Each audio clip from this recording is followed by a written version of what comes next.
प्रधानमंत्री ने कहा, सरकार सबका साथ सबका विकास के मंत्र पर काम करती है।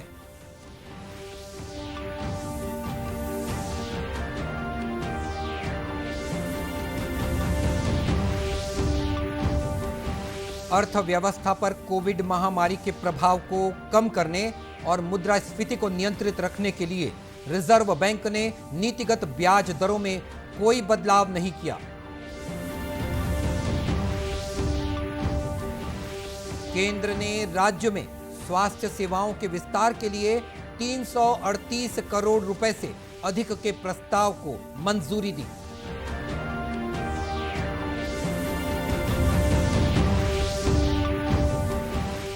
और उत्तर प्रदेश विधानसभा चुनाव के पहले चरण में आज 11 जिलों के 58 निर्वाचन क्षेत्रों में मतदान संपन्न।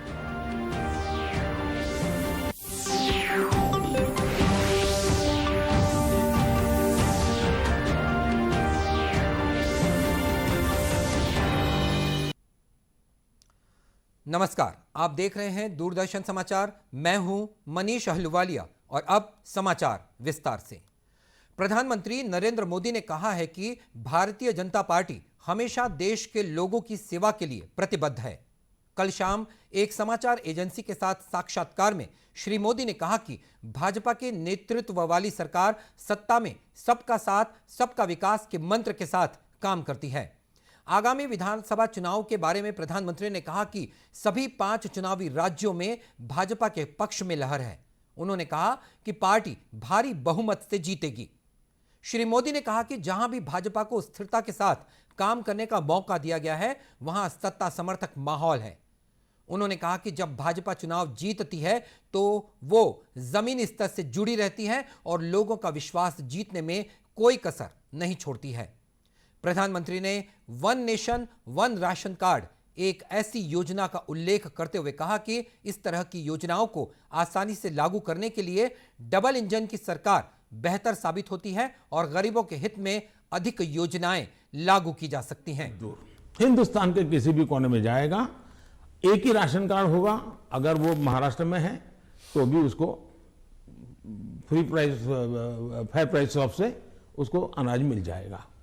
अब 2 राज्य ऐसे निकले जिनको सुप्रीम कोर्ट को डंडा मारना पड़ा, कहना पड़ा कि भाई one nation one ration card गलत क्या है, तुम लागू करो। अब इसलिए हम कहते हैं कि डबल इंजन की सरकार होती है तो गरीबों को सबसे ज्यादा लाभ होता है। अब जैसे जीएसटी कानून आया, पहले हमारे देश में हर जगह पर टैक्सेशन की सिस्टम इतनी अलग अलग थी कि विदेश के निवेशक जो होते थे उनको बहुत दिक्कत होती थी। भाई हमें एक राज्य में अगर कारखाना लगाते हैं तो हमें वहां इस प्रकार का प्रॉब्लम होता है, दूसरे में लगाते हैं तो दूसरा होता है। अब जीएसटी होने के कारण उनको भी सहूलत हो गई।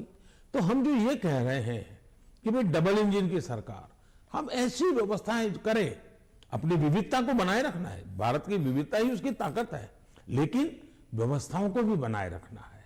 और इसलिए हम कहते हैं कि जब डबल इंजन लगता है तो ताकत बहुत बढ़ जाती है, हमारी शक्ति वेस्ट नहीं होती है। हमें इसका उपयोग सिर्फ और सिर्फ देश का कल्याण, गरीबों का कल्याण, देश के युवाओं का भला, इतना ही हमारा अर्थ है।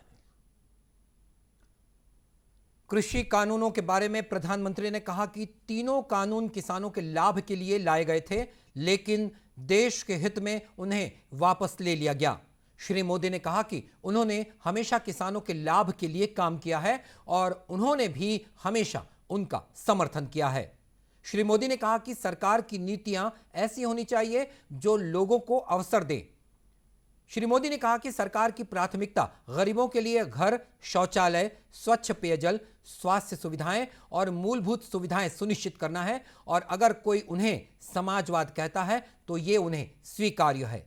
क्षेत्रीय आकांक्षाओं के मुद्दे पर प्रधानमंत्री ने कहा कि भाजपा देश की प्रगति के लिए क्षेत्रीय आकांक्षाओं को पूरा करने पर विश्वास करती है। उन्होंने कहा कि सरकार ने आकांक्षी जिलों की पहचान की है जहां उन पर विशेष ध्यान दिया गया है। श्री मोदी ने कहा कि जिले तेजी से आगे बढ़ रहे हैं और उनमें से कुछ ने कई कसौटियों पर राज्य औसत को भी पार कर दिया है। देश में महामारी की स्थिति के बारे में श्री मोदी ने कहा कि उन्होंने हमेशा लोगों से कोविड के खिलाफ सतर्क रहने का आग्रह किया है, क्योंकि यह संक्रमण बहुत अप्रत्याशित है। उन्होंने कहा कि लोगों को देश में इसके प्रभाव को कम करने का प्रयास करना चाहिए। श्री मोदी ने कहा कि समस्या यह है कि कुछ राजनीतिक दलों ने महामारी के खिलाफ देश की तैयारियों को अस्थिर करने के लिए भय फैलाने वालों की भूमिका निभाई है। रिजर्व बैंक ने नीतिगत ब्याज दरों में कोई बदलाव नहीं किया है। मौद्रिक नीति समिति ने सर्वसम्मति से रेपो दर को 4% पर बनाए रखने का फैसला किया है। द्विमासिक मौद्रिक नीति समीक्षा बैठक के बाद रिजर्व बैंक के गवर्नर शक्तिकांत दास ने बताया कि बैंक दर और मार्जिनल स्टैंडिंग फैसिलिटी MFS दर में कोई परिवर्तन नहीं किया गया है और यह 4.25% ही रहेगी। रिवर्स रेपो दर में भी कोई बदलाव न करते हुए इसे 3.35% पर बनाए रखा है। श्री दास ने कहा कि मौद्रिक नीति समिति ने अर्थव्यवस्था पर कोविड महामारी के प्रभाव को कम करने, वृद्धि दर को बनाए रखने और मुद्रास्फीति को नियंत्रित रखने के लिए मौजूदा नीतिगत दरें अपरिवर्तित रखने का फैसला किया है। 22 and based on an assessment of the current macroeconomic situation and outlook, it voted unanimously to keep the policy repo rate unchanged at 4%. The MPC also decided by a majority of 5-1 to continue with the accommodative stance as long as necessary to revive and sustain growth on a durable basis and continue to mitigate the impact of COVID-19 on the economy, while ensuring that inflation remains within the target going forward. उल्लेखनीय है कि केंद्रीय budget 2022-23 प्रस्तुत किए जाने के बाद यह पहली मौद्रिक नीति पेश की गई है। केंद्र सरकार ने 15वें वित्त आयोग के तहत राज्य में स्वास्थ्य सेवाओं के विस्तार के लिए 338 करोड़ रुपए से अधिक के प्रस्ताव को मंजूरी दे दी है। यह जानकारी राज्य के मुख्य सचिव अमिताभ जैन की अध्यक्षता में आज मंत्रालय में आयोजित राज्य स्तरीय समिति की बैठक में दिया गया। बैठक में मुख्य सचिव ने प्रदेश में बेहतर स्वास्थ्य सेवाएं उपलब्ध कराने की दिशा में विस्तृत कार्य योजना तैयार करने के निर्देश दिए हैं। इस बैठक में बताया गया कि इस स्वीकृत कार्य योजना के तहत उप स्वास्थ्य केंद्र, प्राथमिक स्वास्थ्य केंद्र और सामुदायिक स्वास्थ्य केंद्र के लिए भवन बनाए जाएंगे। साथ ही इन स्वास्थ्य केंद्रों में अलग अलग तरह की बीमारियों की जांच और परीक्षण की सुविधाएं उपलब्ध कराई जाएंगी। ग्रामीण और शहरी क्षेत्रों में संचालित हेल्थ एंड वेलनेस केंद्रों का उन्नयन किया जाएगा। वहीं शहरी क्षेत्रों में विशेषज्ञ चिकित्सा सहायता के लिए शहरी पॉलीक्लिनिक की व्यवस्था भी की जाएगी। बैठक में स्वास्थ्य विभाग की अपर मुख्य सचिव रेणु जी पिल्ले सहित अन्य वरिष्ठ अधिकारी भी मौजूद थे। और समाचार का सिलसिला आगे भी जारी रखेंगे। फिलहाल लेते हैं एक छोटा सा विराम।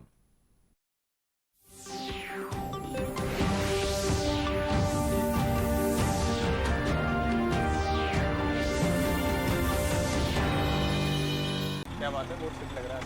ट्रेनिंग करवा रहा है। 3 महीने में पैसे डबल। वाह, फास्ट और हाई रिटर्न्स भी। क्या स्कीम है? कल तो नहीं थी यहाँ। और कल होगा भी नहीं। तूने कभी 5 ओवर में डबल सेंचुरी मारी है? ऐसे स्कीम के बहकावे में आके हम धोखा खा सकते हैं। और RBI कहता है अपना पैसा सुरक्षित रखो और समझदारी से निवेश करो। अगर ज्यादा रिटर्न के पीछे भागोगे तो रिस्क भी उतना ही उठाओगे। और फास्ट रिटर्न से बच के। और फास्ट बॉलिंग से भी। RBI कहता है जानकार बनिए, सतर्क रहिए।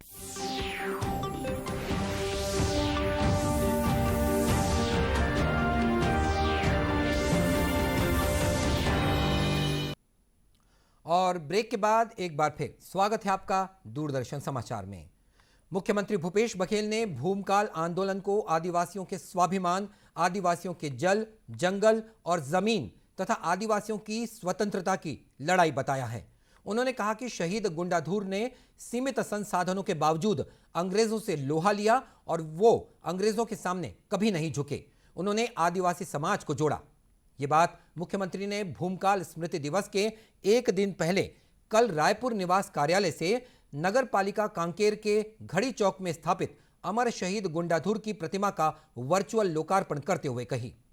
मुख्यमंत्री ने कहा कि देश की आजादी की लड़ाई में हमारे इन वीर स्वतंत्रता संग्राम सेनानियों का अमूल्य योगदान जिस तरह रेखांकित होना था वैसा रेखांकित नहीं हो पाया। अब हमारा आदिवासी समाज जागृत हो रहा है और इन वीरों के योगदान को रेखांकित करने के साथ ही उनका स्मरण भी कर रहा है। नारायण सिंह की लड़ाई, ये सारे हमारे आदिवासी या तो जमींदार थे या राजा थे या समाज के नेता थे। इन्होंने अपने आजादी को अंग्रेजों के सामने झुके नहीं और ये लड़ाई लड़े। हमारे महानायकों का अमूल्य योगदान उस प्रकार से रेखांकित नहीं हो पाया जिस प्रकार से लेकिन अब धीरे धीरे समाज जागृत हो रहा है और लगातार,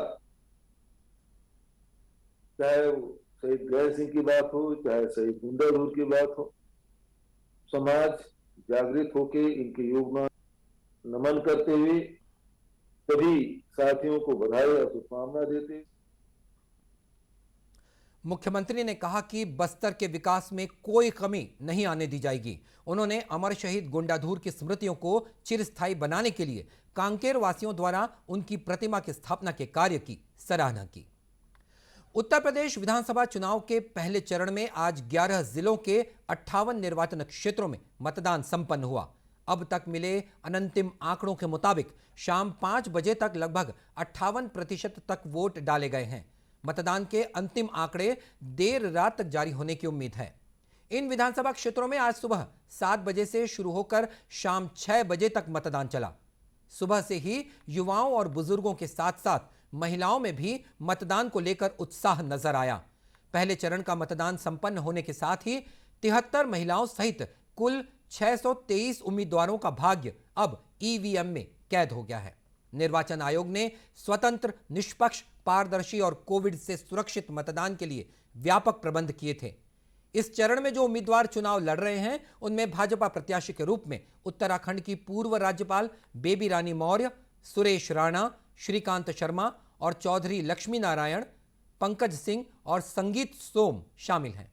वहीं समाजवादी पार्टी ने इस चरण के दौरान नाहिद हसन, संजय लाथर और सुनील चौधरी के साथ ही पूर्व मंत्री शाहिद मंजूर को भी मैदान में उतारा है, जबकि बसपा की टिकट पर मदन चौहान और कृपाराम शर्मा को मैदान में उतारा गया है। कांग्रेस ने उपेंद्र सिंह और पंखुड़ी पाठक तथा आम आदमी पार्टी ने पंकज अवाना को अपना प्रत्याशी घोषित किया। गौरतलब है कि उत्तर प्रदेश में 7 चरणों में चुनाव होने हैं और अब दूसरे चरण के लिए 14 फरवरी को मत डाले जाएंगे। केंद्र सरकार द्वारा देश के आकांक्षी जिलों में सड़क, पेयजल सहित अन्य बुनियादी सुविधाओं के विकास के लिए कई कदम उठाए गए हैं। छत्तीसगढ़ का कांकेर भी आकांक्षी जिलों में शामिल है। माओवाद प्रभावित इस जिले में प्रधानमंत्री ग्राम सड़क योजना के तहत सड़कें बनाई गई हैं। यहां के अंतागढ़ से सरंडी तक 18 किलोमीटर लंबी सड़क बनाई जा रही है। इतना ही नहीं, इस क्षेत्र से होकर गुजरने वाली नदी पर पुल का निर्माण भी किया गया है। दूरस्थ और माओवाद प्रभावित इलाकों में सालों तक सुलभ आवागमन की सुविधा नहीं थी, लेकिन अब केंद्र सरकार की इस योजना से इन इलाकों की तस्वीर बदल गई है। ग्रामीणों ने बताया कि गांव को सड़क से जोड़ने के लिए न तो पुल था और न ही सड़क, जिससे किसी की मृत्यु होने या किसी को स्वास्थ्य सेवाओं की जरूरत पड़ने पर काफी परेशानी होती थी। इन सड़कों के बन जाने से इस इलाके की 12 से अधिक ग्राम पंचायतें और कई गांव 12मासी सड़कों से अब जुड़ गए हैं। स्थानीय लोग सरकार की इस योजना से काफी राहत महसूस कर रहे हैं। पुल भी निर्माण हो गया, जिसके चलते अपने को बहुत ज़्यादा मतलब सुविधा भी मिल रही है। नदी में पुल बनने से लोगों को बहुत फ़ायदा हुआ है। अभी जो राशन वगैरह ले जाने में बहुत दिक्कत होता था बारिश दिन में, और रोज़मर्रा की ज़िंदगी के लिए भी डेली अंतागढ़ आना पड़ता ही है। इसमें पुल बनने से लोगों को काफ़ी सुविधा हुआ है। तो आने जाने में इस रास्ते से बहुत कठिनाई भी पड़ता था। अभी सड़क क्या है, अभी बन गया है, तो अभी आने जाने के लिए सुविधा मस्त है। पहले पुल नहीं था, कुछ नहीं था। नदिया में कई लोग बहते थे और कई लोग फंस भी जाते थे। अभी पुल भी बन गया है तो आने जाने के लिए मस्त सुविधा है। गौरतलब है कि वर्ष 2018 में शुरू हुए आकांक्षी जिला कार्यक्रम के तहत देश के सामाजिक और आर्थिक रूप से पिछड़े जिलों की पहचान कर उनके समग्र विकास पर ध्यान दिया जाता है। आजीविका मिशन के तहत रायगढ़ जिले में घरेलू महिलाओं और बेरोजगार युवतियों को आत्मनिर्भर बनाने के लिए उन्हें कौशल उन्नयन का प्रशिक्षण दिया जा रहा है। इसी कड़ी में रायगढ़ में सिलाई प्रशिक्षण कार्यक्रम चल रहा है। प्रशिक्षण के बाद महिलाओं को उद्योग समूहों के कर्मचारियों और स्कूली बच्चों के लिए यूनिफॉर्म की सिलाई का कार्य दिए जाने की व्यवस्था भी की जाएगी। लाइवलीहुड कॉलेज में इन महिलाओं को अत्याधुनिक मशीनों के जरिए सिलाई सिखाई जा रही है। व्यावसायिक प्रशिक्षण मिलने से महिलाएं संतुष्ट हैं। उनका कहना है कि बेहतर कार्य करने पर वे आसानी से आत्मनिर्भर बन खड़े सकेंगे। हो रहे हैं, सेल्फ डिपेंड बन रहे, तो अपने आप एक अलग ही खुशी रहता है कि हाँ अब किसी पे डिपेंड रहना नहीं पड़ेगा। घर वालों को भी हेल्प हो जाएगा, पापा का भी हेल्प हो जाएगा, हर किसी का हो जाएगा, किसी का मांगना नहीं पड़ेगा, किसी चीज़ के लिए रुकना नहीं पड़ेगा, अपने जितने सपने हो सब पूरा कर सकेंगे। सर हम लोग को तो ट्रेनिंग दिया गया था, पैंट शर्ट की दिया गया था। अब बोल रहे हैं कि अभी रेडीमेड कपड़ा वगैरह रहता है ना, वो मतलब सिलने के लिए दिया जाएगा, जैसे कि स्कूल ड्रेस हो गया, पैंट शर्ट, ये सब देंगे सिलने के लिए ऑर्डर में। अपर कलेक्टर डिंगेश पटेल ने बताया कि CSR मद से 30 लाख रुपए की राशि स्वीकृत करके शहर की महिलाओं को सिलाई की ट्रेनिंग देने का काम किया जा रहा है। इस प्रशिक्षण का उद्देश्य है कि महिलाओं को रोजगार के नए अवसर मिले और उनकी आय में वृद्धि हो। महिलाओं को जोड़ा है और 60 मशीनें हैं, इसमें बढ़ाकर महिलाओं की संख्या 60 की जाएगी और भविष्य में और इसका विस्तार किया जाएगा और मशीनें परचेस की जाएगी और स्थानीय मार्केट में उसको विक्रय के लिए हम प्रोत्साहित करेंगे नवाचार के रूप में। अपर कलेक्टर ने यह भी कहा कि इस कार्यक्रम की मदद से कोरोना महामारी के इस दौर में आर्थिक तंगी से जूझ रही महिलाओं और युवतियों को आमदनी का अतिरिक्त जरिया भी मिल सकेगा। और इसी के साथ ये समाचार बुलेटिन समाप्त हुआ। नमस्कार।